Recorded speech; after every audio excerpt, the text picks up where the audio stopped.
বংশ পরম্পরায় এই অভিশপ্ত গ্রামের গল্প শুনে এসেছি। আজ আমি এখানে।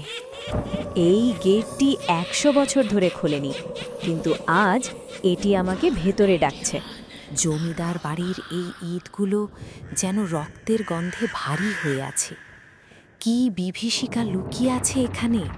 হঠাৎ ধুলোর মাঝে ওটা কি? একটি প্রাচীন সোনার মোহর। আমি মোহরটা ধরতেই চারপাশের বাতাস হঠাৎ বরফের মতো ঠান্ডা হয়ে গেল। দেখলাম দেয়ালে ঝোলানো সেই জমিদারের ছবিটা। ওটা কাঁদছে, ওটা থেকে রক্ত পড়ছে।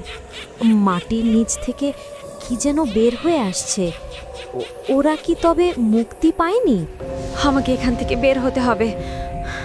এই দেয়ালগুলো আমাকে গিলে ফেলছে।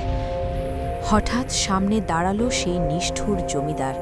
সে তার রক্তের ঋণ ফেরত চায়। সকালে তাকিয়ে দেখি রাজবাড়িটা উধাও।